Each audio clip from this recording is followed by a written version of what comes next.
Hi, my name is Taylor Schad. I graduated from Rapid City Central High School in 2011. During those 4 years, 28 people in our school community died. Let me break down that number for you. 9 of those deaths were adults, mostly due to uncontrollable circumstances. 19 of those deaths were students. 6 of them were due to car accidents. 5 were due to health or other accidents. And 8 were due to suicide. Let's focus on that number real quick. And I know that might not seem like that big of a number, but when you take into consideration the CDC suicide statistic indicates that every day over 100 people die by suicide. But what these statistics don't talk about is the students that attempted suicide. And it certainly doesn't talk about the numbness that surrounded an entire student body that resulted from these deaths. It's because all of these deaths combined that our school community had become a place where death and suicide was somehow normal in my high school experience. When I was first asked to be part of TEDx, I was super excited. I pretty much agreed to do it immediately. That enthusiasm quickly wore off, and I started convincing myself that my story wasn't that inspirational, that I didn't have a moment of impact to share. It took me going back to my high school and talking to my teachers to realize that the experiences that my class had were really unique. We were a part of something without even knowing what that something was.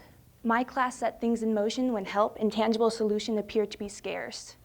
I guess you could say we were the guinea pigs in a much needed intervention. I was born and raised in Rapid City, South Dakota, and I graduated from Rapid City Central High School in the spring of 2011. Looking back on my high school years, I didn't think anything was really out of the normal. I thought what I experienced was the same as what anyone else had experienced. It wasn't until an article came out at the beginning of this year that I realized how truly different my graduating class was. The time frame that they described in this article perfectly summarized my entire high school career, and I had no idea. I thought back to all the times that I experienced things in high school and how many deaths there were, and I realized how truly desensitized I had become. I don't even remember how many deaths there were, mainly because I just blocked them all out in order to cope with all the losses. Within the first few months as a freshman, there was a suicide in our school. I didn't know the person personally, but it still saw how it took a toll on the students around me. The environment was desolate. This event gave way to many others in the coming years. I can't tell you how many times I went to class, sat down in my chair, the teacher would come in and say that we were having someone come in to talk to us about something. We all already knew what the subject matter would be. A guidance counselor would come in, say that one of our classmates had died. They would offer their services and support, but no one would say anything.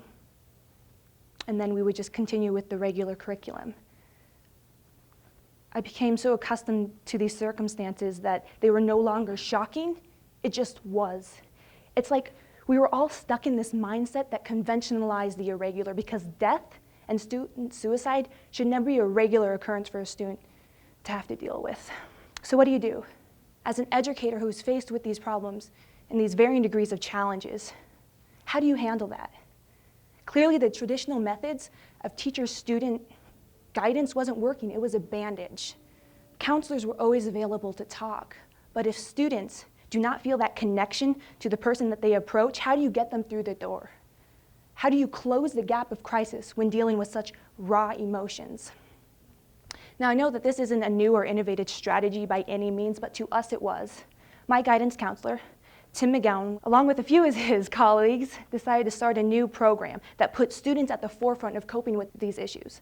This program was called Cobbler to Cobbler. And just so you know, the mascot of Rapid City Central is a cobbler, like the shoemaker, which is where the name comes from. The program began in the spring of 2009, and I became a mentor that autumn because I wanted to be part of something good. This program felt like a step forward during a very bleak time. I don't remember a lot of the day-to-day mentoring. I know we played a lot of icebreakers and did different activities to build trust and confidence with the students. I know we spent a lot of our times running to and from classrooms to pick up our underclassmen mentees because we didn't have an actual mentoring space or classroom. We were all trying to find our footing, and though it seemed chaotic at times, we were laying the groundwork for future generations. We went through the growing pains so that those that came after us would have a more unified program to come to every day.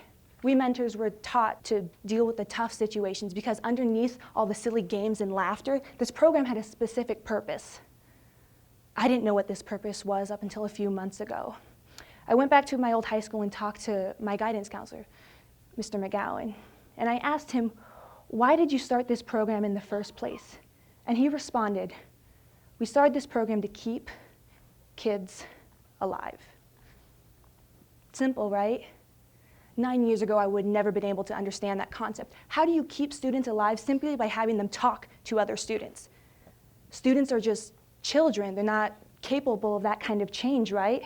How can involving students at such a basic level change the future of a school's social atmosphere? Why would it work? Why should it work?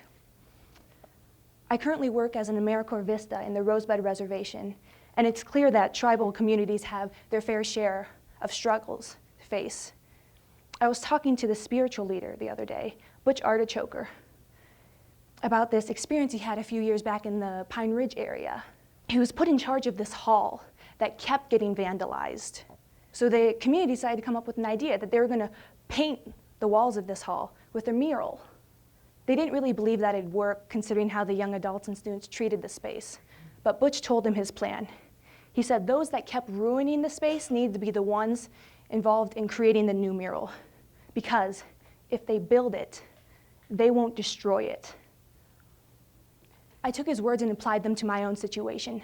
Students were the ones struggling. We were the ones who needed to build something, because if we build the program and are invested in it, we will make sure it is protected for future generations.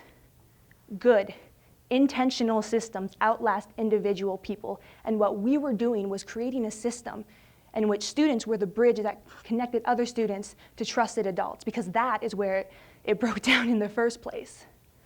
I mentored in this program all through my junior and senior year. My senior year, I became senior class president and was later accepted into Stanford University. I know for a fact that if it wasn't for the support and guidance of Mr. McGowan in the Cobbler to Cobbler program, I would never have been able to accept so assuredly.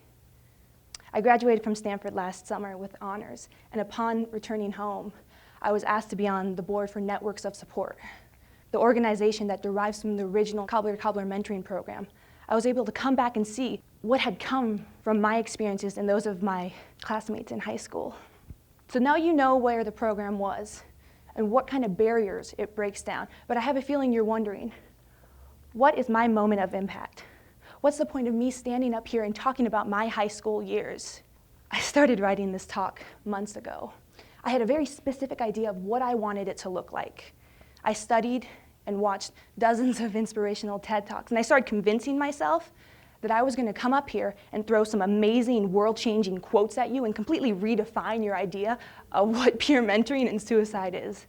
I've come to the realization that that expectation of myself is not realistic. I come from the Cheyenne River Sioux Tribe, and I was always told that our voice is one of the only things that we have as individuals. We can't speak for anyone else, but we can speak for ourselves. So that is what I'm here to do, to talk to you about my experiences in hopes of influencing other programs and people who are in the same place as my school was 9 years ago to try something different. Change your approach from students' troubles being the issue to students being the solution. No successful initiative can strive without the direct incorporation of those that are facing the hardest obstacles. Because as a student, it is hard to see the finish line when there are so many hurdles blocking your view.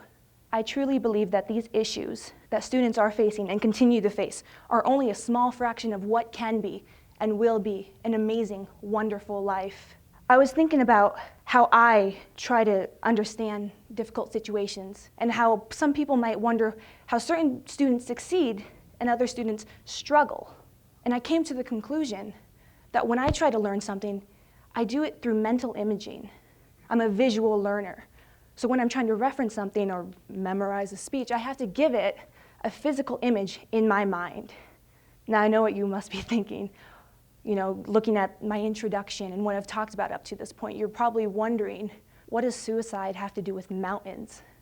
It's all about taking tangible things and applying them to something impalpable in order to visually understand, to learn something, difficult subjects. I came up with this idea of a student's life. Here it is.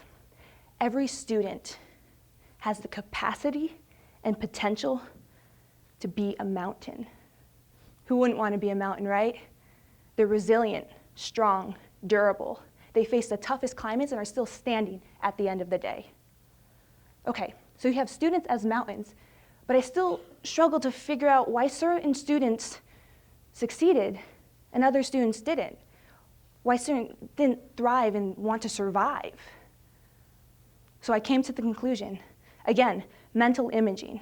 It is hard to see the mountain that you will be someday when there are trees blocking your view. And all of these issues and all of these problems, they are just trees. They are not the mountain. And some students they have more trees than others. Our goal 7 years ago was to cut down these trees.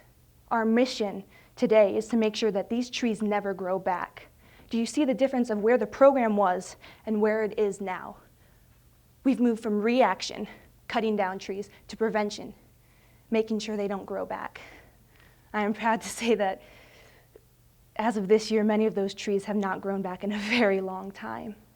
It's important to note that these issues and problems are not specific to one group of people or area.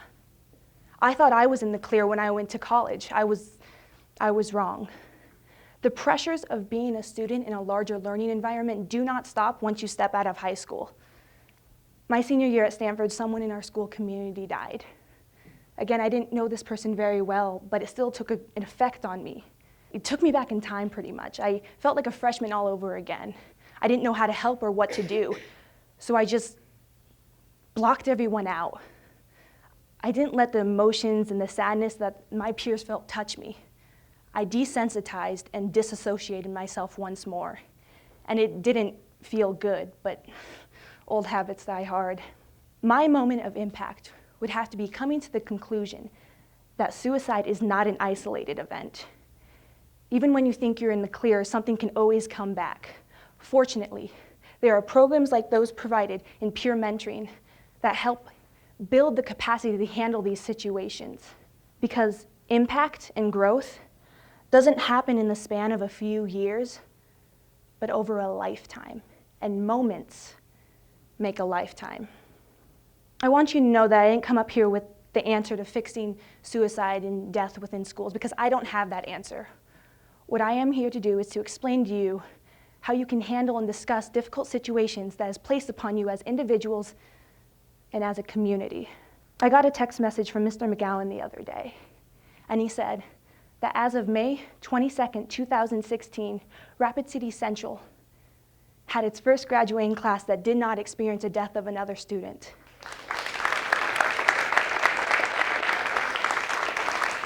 It took 9 years for me to finally realize why my class had to go through all the heartache and loss of those first 4 years. It's because no student should ever have to succumb to the notion that suicide is just one of those things that happen. This idea that suicide can't be prevented or that it's selfish has to be challenged. Students still have so much power and influence in this world, more than they even know. They have so much potential to be a mountain. I've learned from experience that the things that you don't expect to change that you most often do. We didn't know what we were getting ourselves into 9 years ago. Every action that has resulted from our mentoring from 2007 and 2011 was an unanticipated outcome. We just wanted to keep students alive. We wanted to build the capacity for humanity. And I know that because of this program, it doesn't mean that all these issues that students face daily are just wiped away. But at least now students have a network of support to help them handle these issues. I guess you could say that because of this program, there are very little trees blocking their view. This program helps save lives. It keeps students alive. It helps them see their mountain. Thank you.